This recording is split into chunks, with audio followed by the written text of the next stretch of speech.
Are you looking for entertainment for a fundraiser, outreach, youth night, date night, or for a conference? Does your team need a way to improve team camaraderie, confidence, and communication? Well, look at Well-Versed Comedy for a show, performance, or a workshop. Well-Versed Comedy is Chicago's clean comedy team, and we're ready to serve you, your audience, or your organization. We've headlined our own shows at the Second City, at Getty's Comedy Club in Indianapolis, and started our own TV show called His Line. And we've raised over $5,000 for charity in just the last 2 years. We are now booking for your back-to-school bash, fundraiser, and even your holiday parties. Contact us today and let's see how a night of high-energy, clean, original, family-friendly comedy can make your next event memorable for all the right reasons. Connect with us on social media at WellVersedCMDY. That's at WellVersedCMDY, or online at wellversedcomedy.com. Wellversedcomedy.com. For booking information, email us improv@wellversedcomedy.com.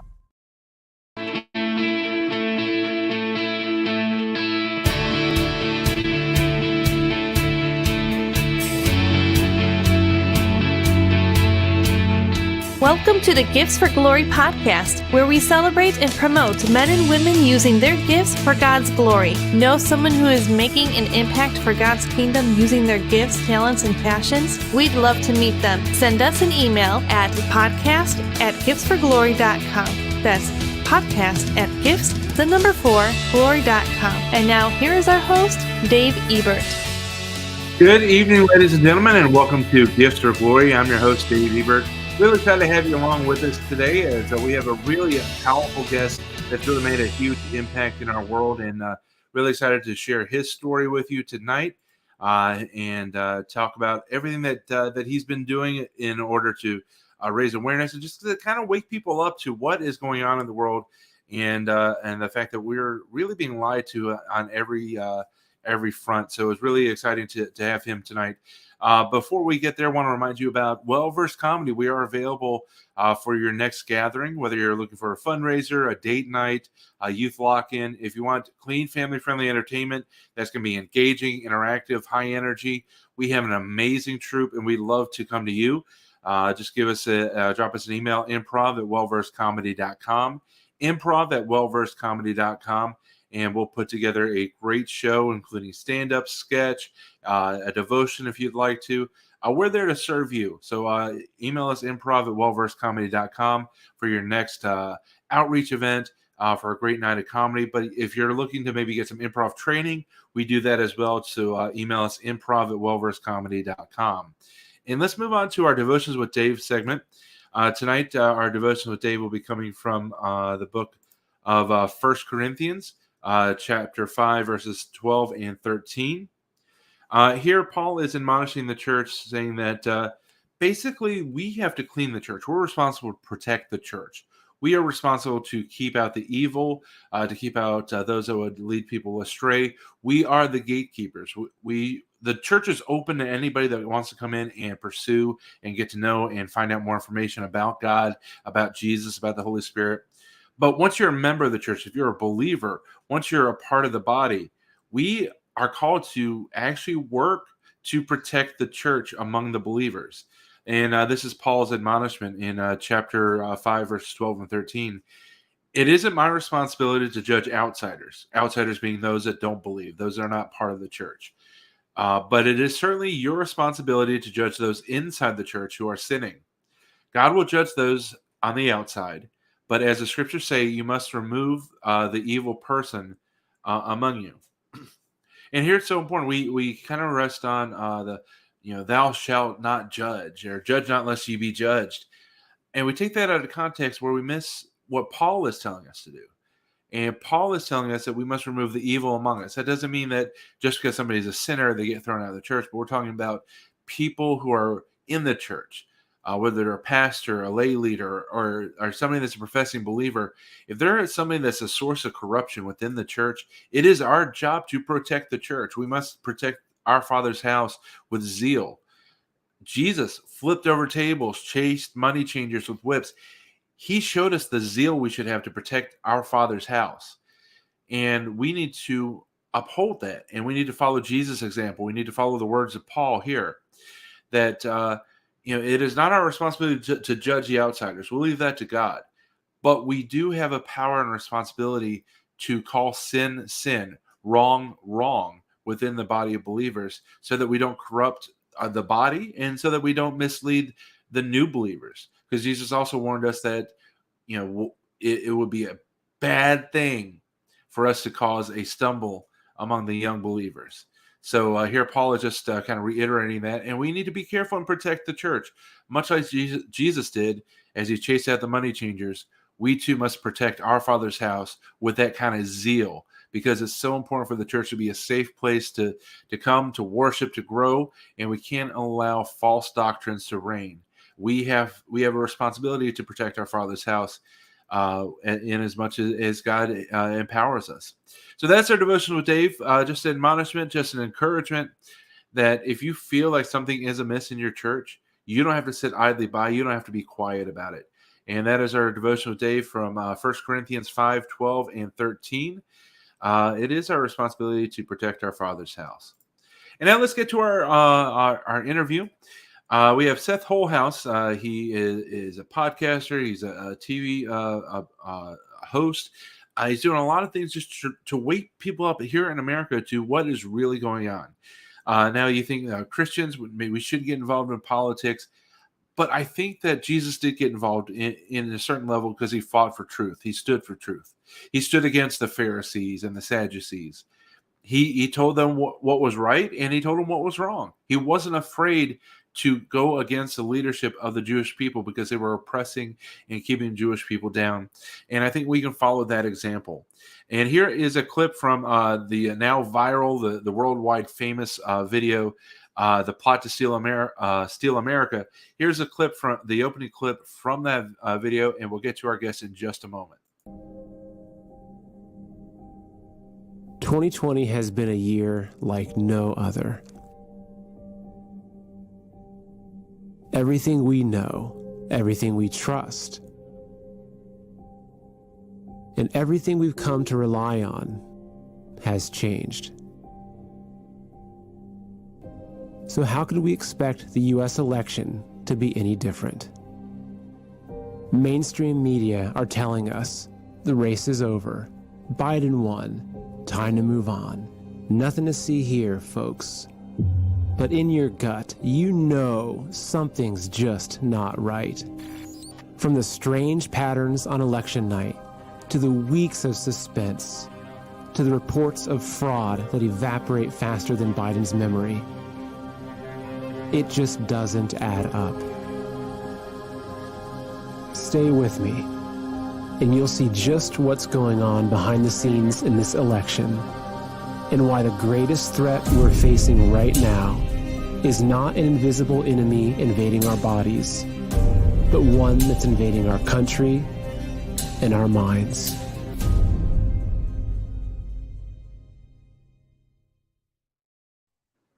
So Seth Holehouse, welcome to the Gifts of Glory podcast. I'm really excited to have you along with us. Dave, it's great to be here. Thank you for having me. I really appreciate the opportunity to be here.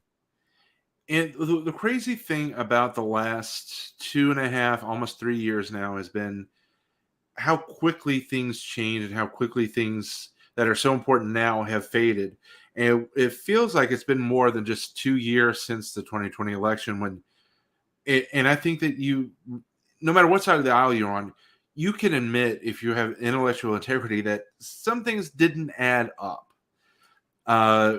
Heavily Republican counties flipped by 40 points in states like Michigan.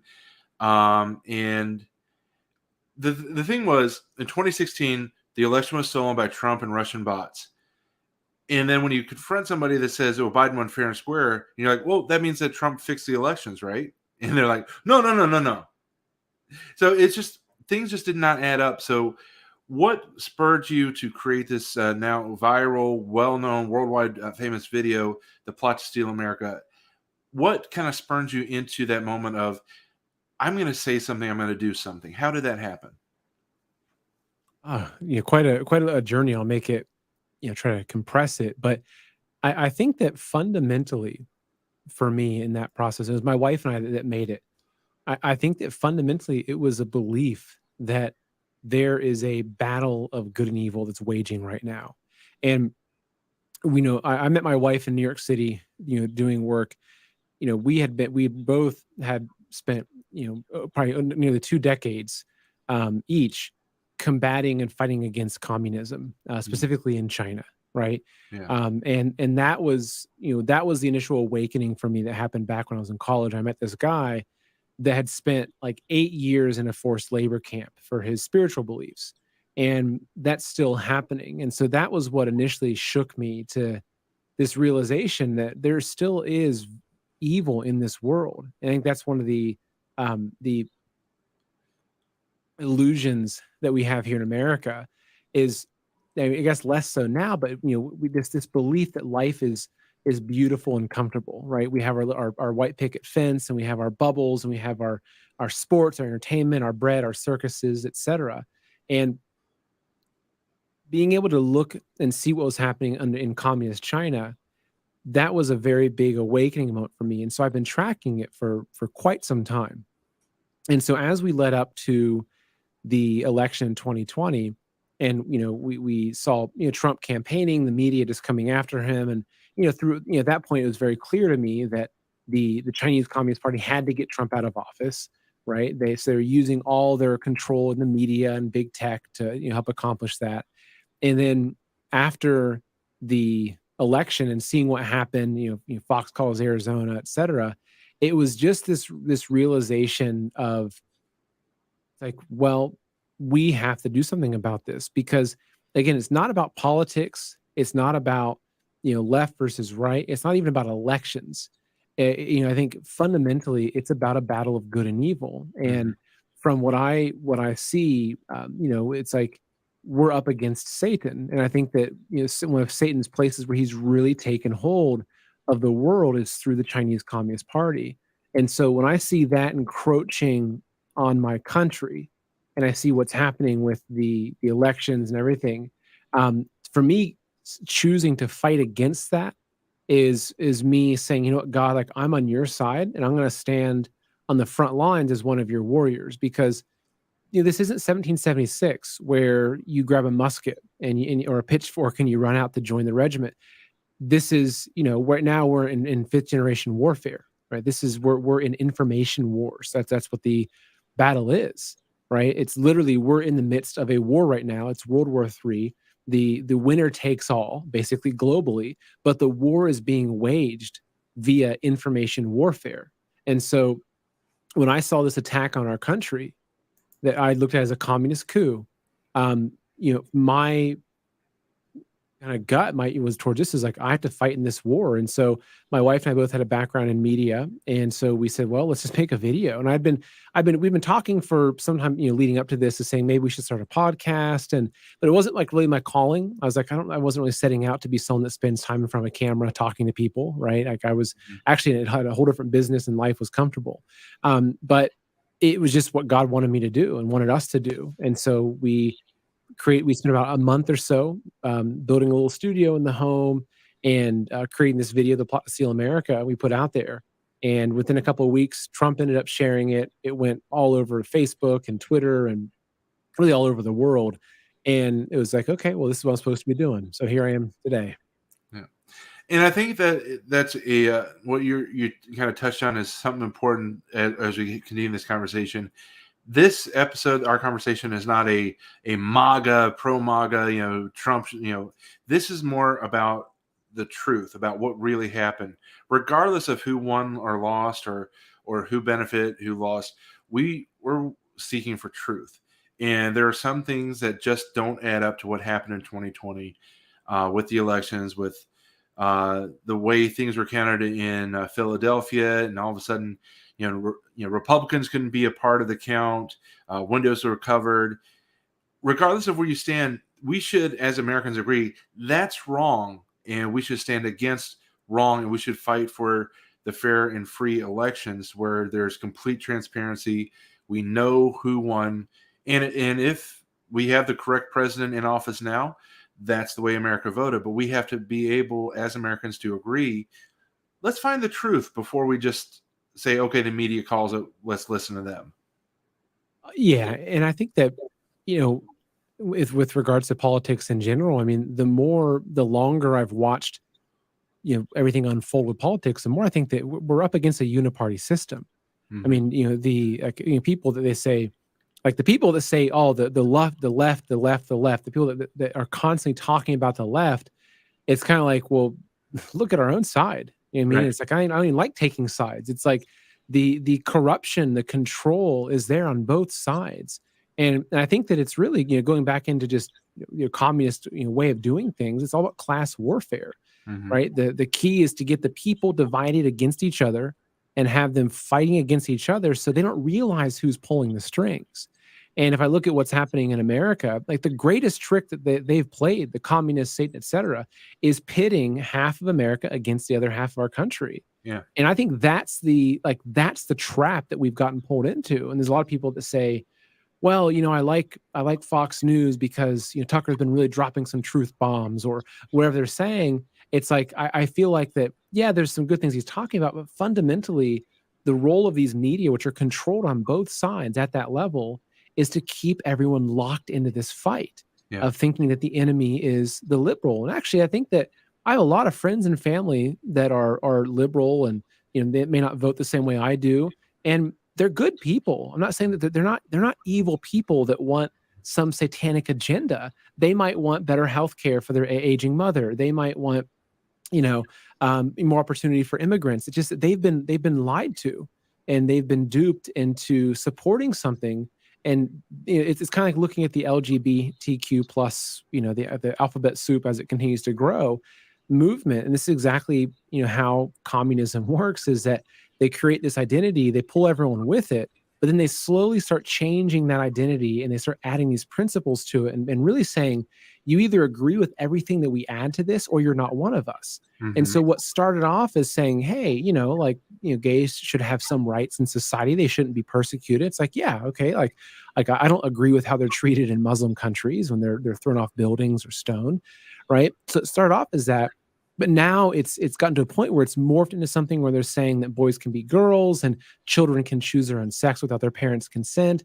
And even we see more grooming and pedophilia like kind of seeping in to that movement.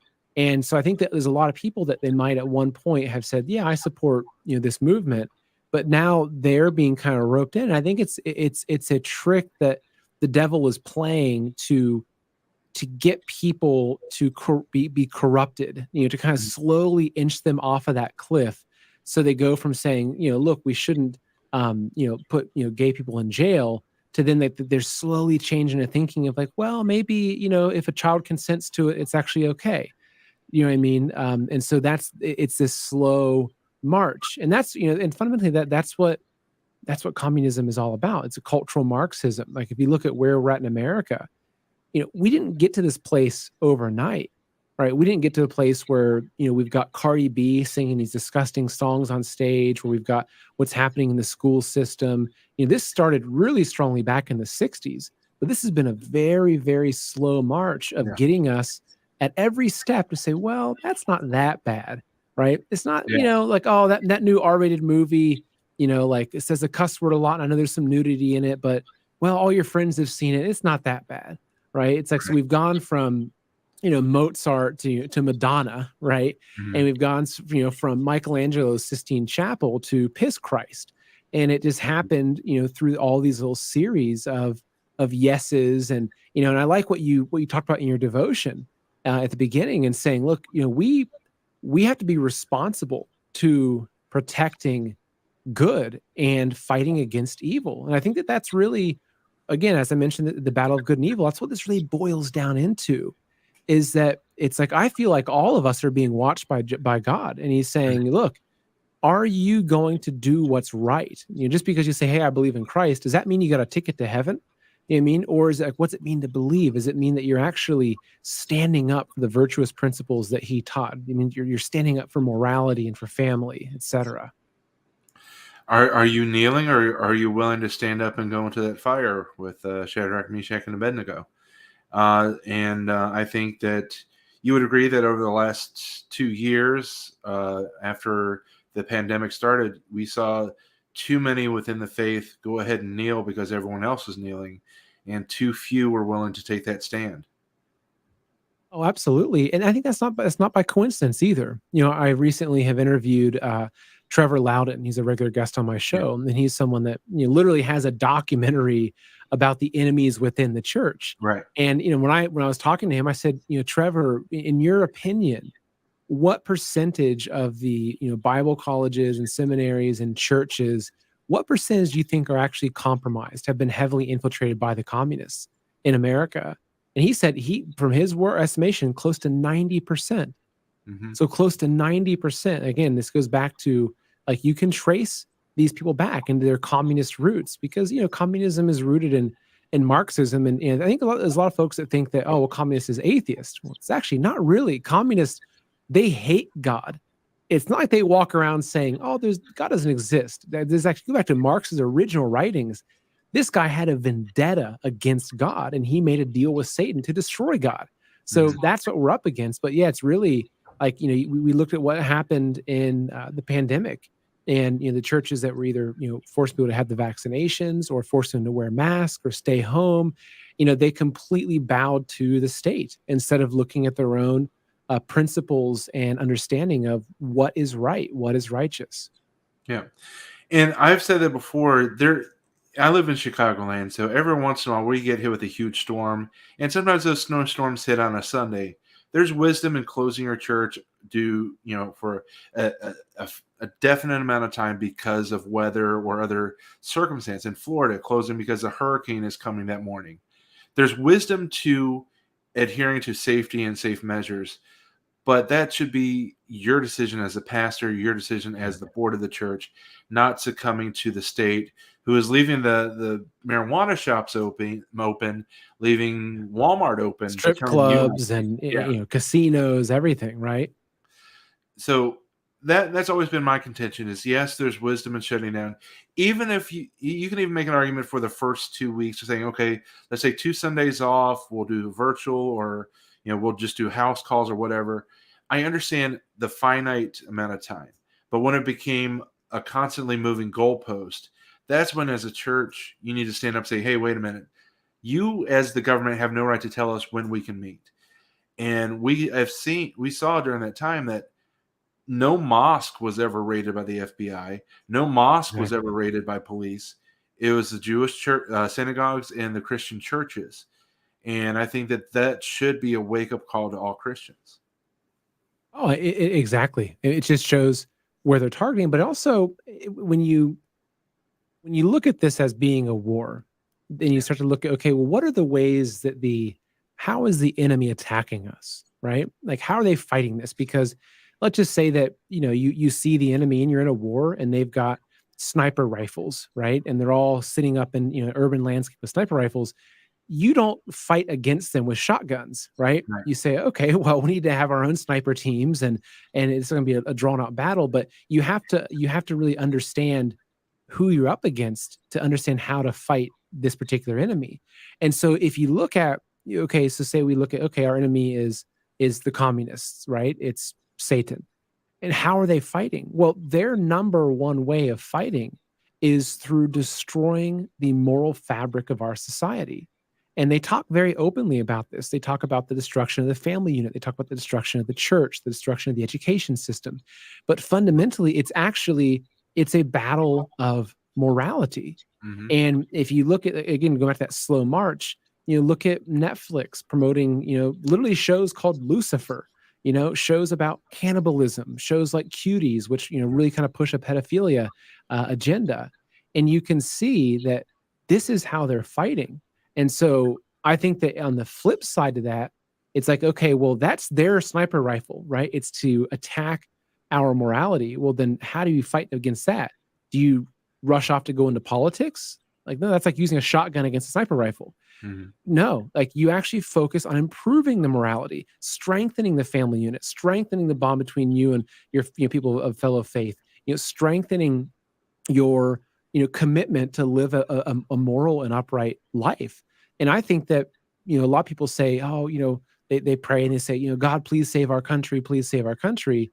And my perspective is what? It's on us, each individually. It's on us to make our country a country worth saving, right? Because God destroyed Sodom and Gomorrah, right? There weren't a handful of good people you could find in there. And so that was the lesson. Like if they could have gone back and found, some people that were good, maybe there's a chance for that city, right?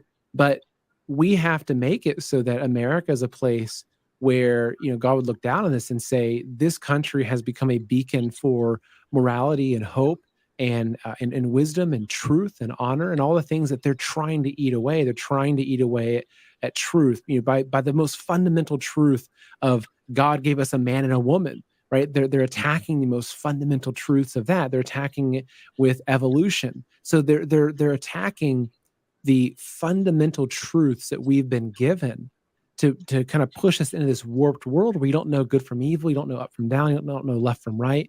And so I think that the way that we fight back against that, and this is a very common message, in what I talk about and what I kind of dig into and the guests I interview, is it's like we have to really take a strong responsibility morally, and that's how we have to fix this nation.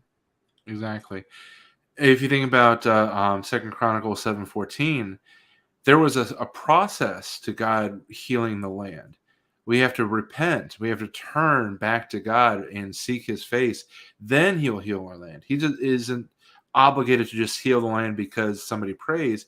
We as a nation need to be led by people who lead us to repentance, to say, God, forgive us our sin, forgive us the sin of abortion, allowing enemies to reside in our churches, allowing false doctrine to become popular because it makes people feel good. Once we hit that moment of repentance, then at that point we can seek God to heal our land. But until we hit that moment, God is under no obligation to heal the land. I'm sure, and I know you would agree, that we have a lot of Abrahams pleading with God on our border, saying, if we can find 10 righteous, God, will you please save the land? And I'm thinking we're getting down to 9 or 8 righteous. And you look at the end times, there's nothing to indicate that America's even in existence in the end times. I think that in many ways, once we fall, that's kind of like the symbol that Israel's going to be vulnerable, and that's when all that stuff starts happening. But we shouldn't push that clock faster. We should try to fight against it a little bit. Yeah, exactly. We absolutely should. Absolutely should. And though I had Trevor Loudon on a couple weeks ago, and we talked about enemies in the state and the different things that he's seen. And the thing that in these conversations that I've had with people that have stood up against this advancing communism is the communists are into the long game. They're into the slow march, slow erosion. Absolutely. If they lose a battle, they know that they're still winning the war. So they don't care if they lose a court case here or an election here, as long as they continue to erode, because maybe they take a step too far and all of a sudden we fight and push back.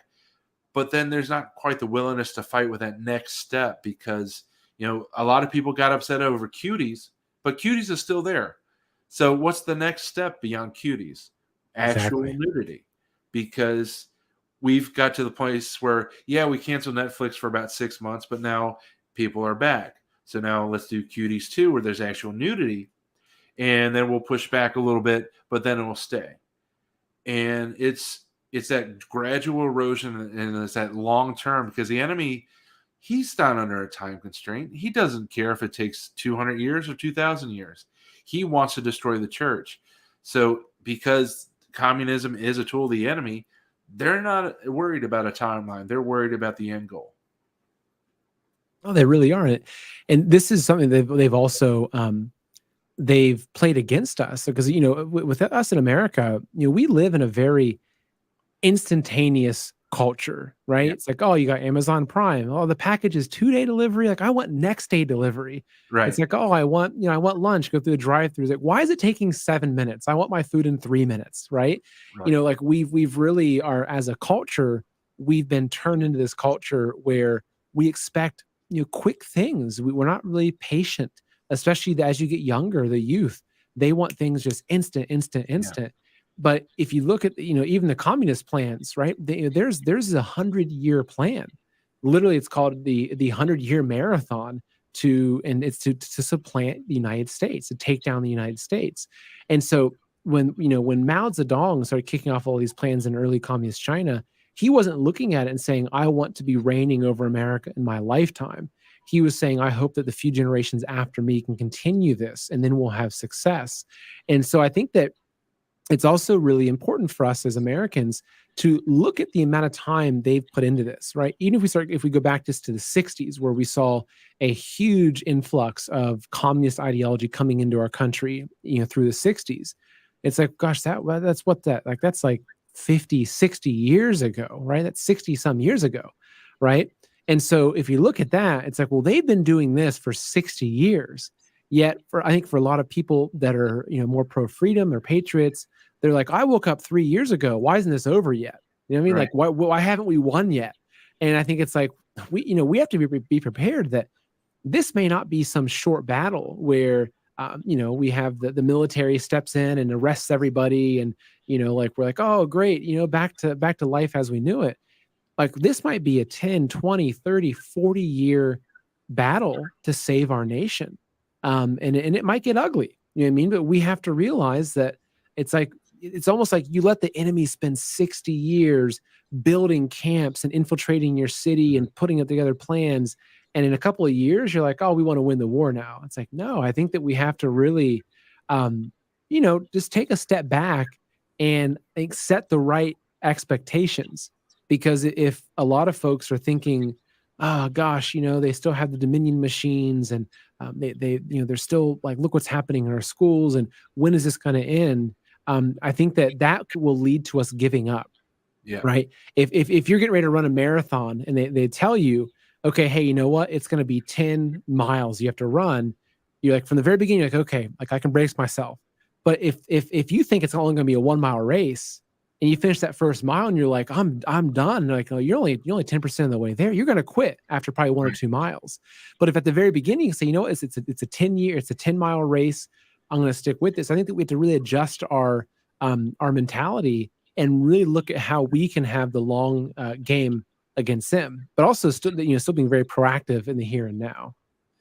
And as you're speaking, I'm just thinking of the level of faith and commitment, almost like in Hebrews 11, it talks about basically the Hall of Fame of faith of Abraham and these other legends of the Bible who died without seeing the promises fulfilled, but they died knowing that they would be fulfilled. And if we on this side had the faith of those people and the faith that the communists have of dying without seeing the promises fulfilled, we would win the war. But we don't have that same level of faith that the enemy's camp now has. It's kind of swung the pendulum the other way, where now the enemy's servants have that long-term faith of, I don't care if I see the promises fulfilled or see the goal fulfilled, but I know I'm going to be a part of it. And we on the other side have kind of, like you said, had that ADD moment of, oh, we've fought for 2 years, we fought for 2 elections. Why haven't we won yet? Exactly. But I think that there's a lot of folks that are, like you doing what you're doing, me doing what I'm doing. The people are changing, right? If you look at America, where America was at 5 years ago versus now, there are so many more people that have really woken up, and they're standing up and they're looking at this and they're educating themselves. They're turning off the mainstream media.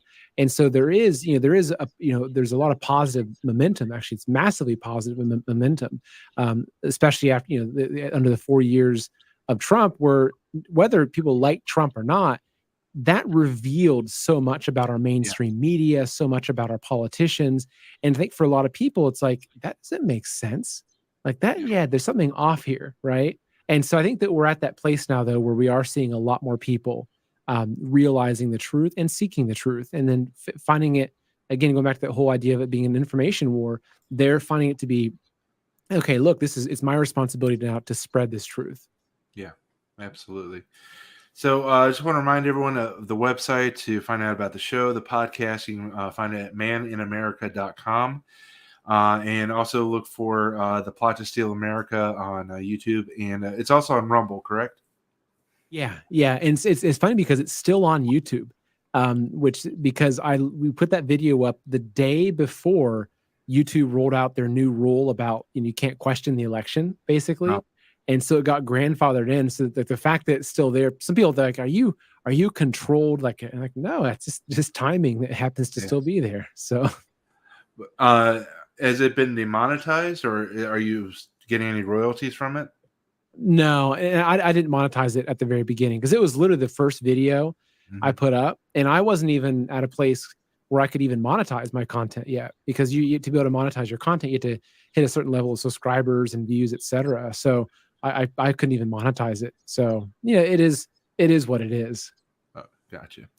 Well, Seth, what I want to do now is transition into what's actually my favorite part of the show, is hearing each guest faith journey. How did you find faith? Did you grow up in a Christian home? Was there a major moment in your life where things changed? Tell us how you became a Christian. Yeah, so I mean, I grew up in a Christian home, and just kind of had that foundation. But I think like a lot of Americans, perhaps, or a lot of Christians, I didn't really understand my overall faith until much later in life. And it was really actually for me, one of the big turning points was I got to a point when I was in college, and I went to a liberal arts school and saw a lot of depravity, and and I kind of got pulled into some of it in certain ways, as a lot of us do, in our youth and in college, right? Right. Partying, etc. But I remember like feeling conflicted. It was like, this isn't how I was supposed. This isn't how I was raised. This isn't, there's something that didn't feel right about it. And I remember I got this crossroads where, one evening I just prayed for like the entire night. And my single prayer was just that, like, God, I want you to show me why it's important to be good. Right. Like, and that was what question that was in my mind, is like, I feel like I should be a good person. I shouldn't be doing these bad things. But it's just like, I was begging. It's like, can you please just show me the importance of just being good? And it was actually shortly, within months of that, I think, I had met this Chinese guy I was telling you about that was in a labor camp over in China. And it just like something clicked for me. It's just like, this is it. Like there's this evil in this world. And it was like, God wants me to be a voice of good, to stand up against the evil. And so that was a real pivotal point in my journey, where that faith went from something that was probably a little more intellectual and something you read about at Bible school, and your youth pastor talks about it, going from that into something where you live and you breathe it, and you say, you know what, this is why I'm here. Nice. That's awesome. How God will put people in our path to make things from that intellectual to the tangible, from theory to practice. So I really like that story. That's awesome. And one of the things that I just want to reiterate that we mentioned earlier in the show is that getting involved in the current events of the world is not the antithesis of faith, and it doesn't contradict being a godly man or woman. In fact, fighting for truth and justice and what's right is one of the most noble things you can do. So how did you go from just, meaning that, just kind of going back over your story to the creation of man in America, how did you go from finding that faith to now being a voice where you're probably on a lot of watch lists for people? How do you take that step, and how would you encourage others to take that step? I think that, for me, like, it was a series of small steps, right? The same way that the long communist march is a series of small steps. And, I was someone that, I actually, like, I had quite a disdain for politics most of my life. And I wasn't someone that, I was always a little more outgoing, and, I could be fun at a party and whatever, but I wasn't, kind of positioned to jump out in front of the camera like this. And so it was just these series of steps, especially this is, back in 2020, when a lot of these battles of, communism versus, freedom and everything were really waging. We had the BLM riots. We had, like, if you remember that time in our country, it was very polarized, and people were getting kicked off of social media. And so, but it was just this series of these small little things. It wasn't like I went from doing nothing to say, hey, I'm gonna make a YouTube channel and I'm gonna put my own, my face on it, right? That was a big step to say, this is me. A lot of people, they make a video or they're active on social media, but they're behind their Truth Warrior 75. Do you know what I mean? And it has a picture of like an eagle or something, right? Mhm. And so for me though, it just, again, it was these series of small steps of just having courage, right? And it was this realization that, courage is a muscle, right? It really is. And there's a lot of people that might be thinking, like, I don't really have the courage to do this. And maybe that thing you right there, you don't have the courage yet, but find the one thing you have the courage for and do that. And then you'll find that, wow, actually the next step is a little bit easier. The next step's a little bit easier. And before you know it, you're going to look back and you're going to be like, gosh, how did I never have the courage to do this before? And that's what I think it is. It's actually, it's courage. But to me, courage is rooted in faith and it's rooted in truth.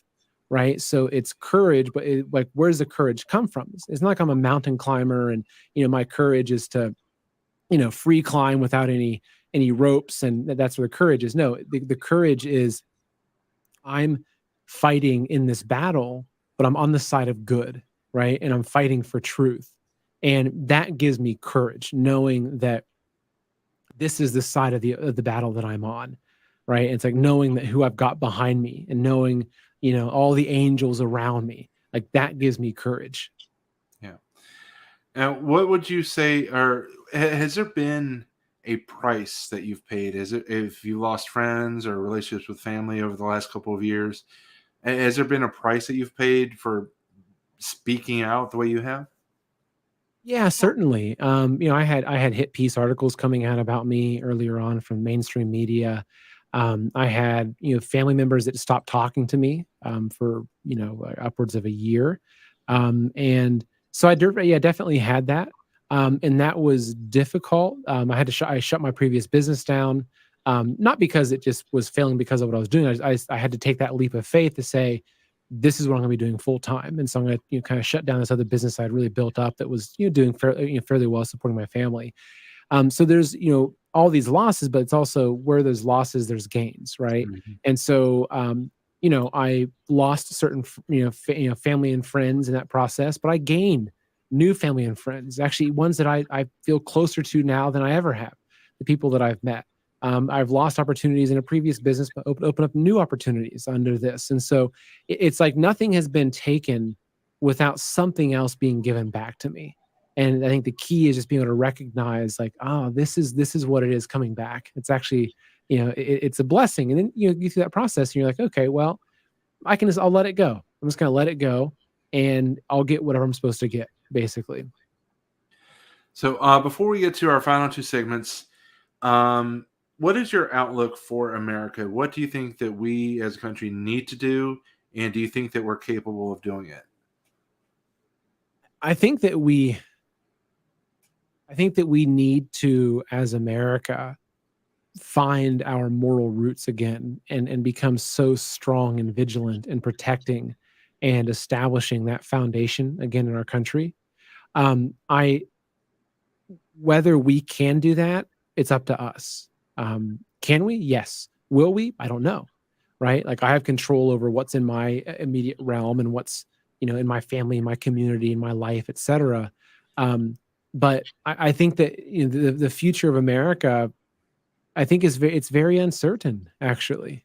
Like I think that we've, a big thing that I cover in my show is bigger picture geopolitics, what's happening with food shortages, what's happening with fuel shortages, fertilizer, how that affects our way of life. I'll talk about prepping and being prepared. And I do think that we have very difficult times ahead of us in this country.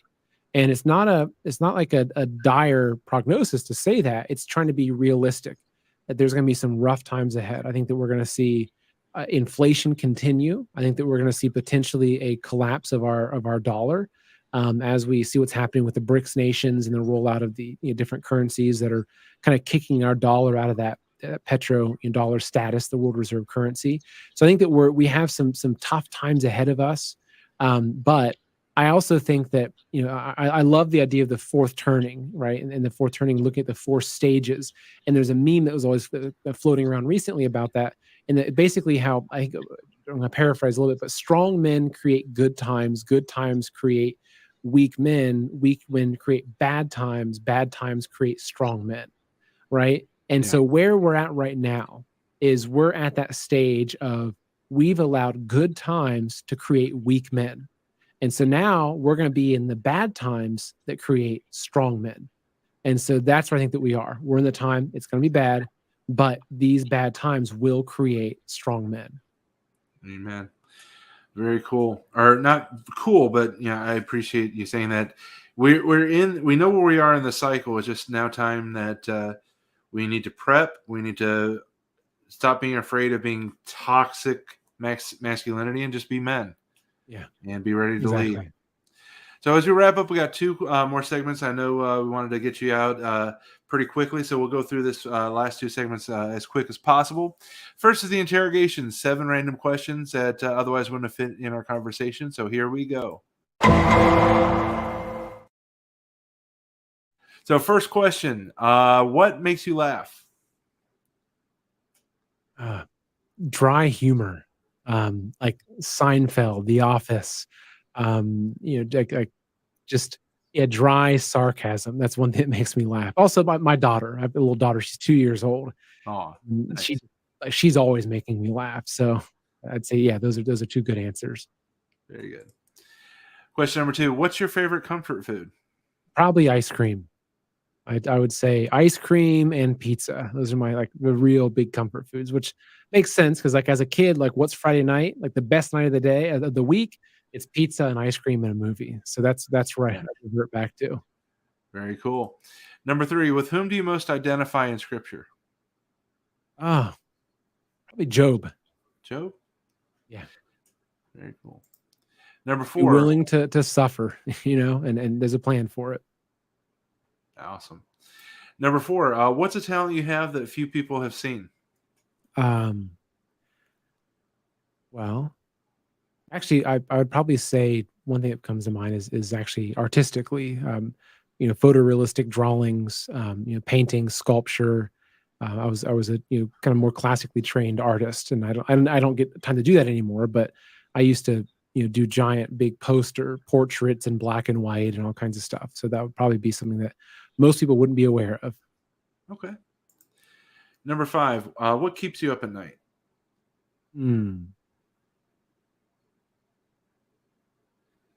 Actually, not much.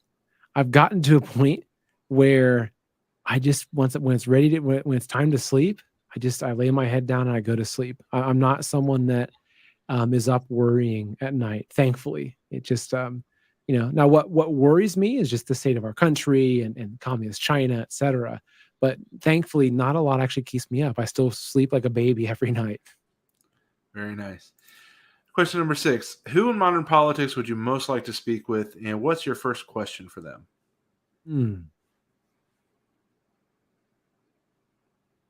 I would probably say President Trump, for probably a lot of the obvious reasons. And what the first question, that's a good one.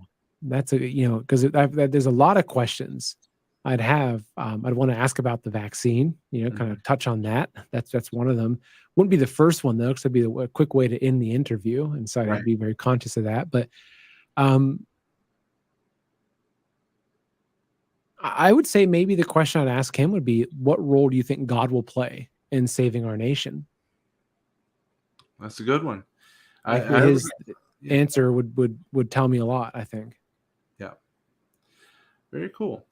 And question number 7, final one. What would mark your life's work as a success?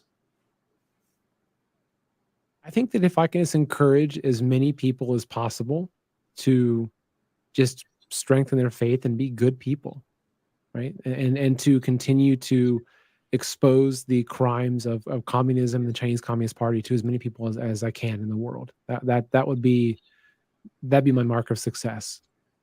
All right.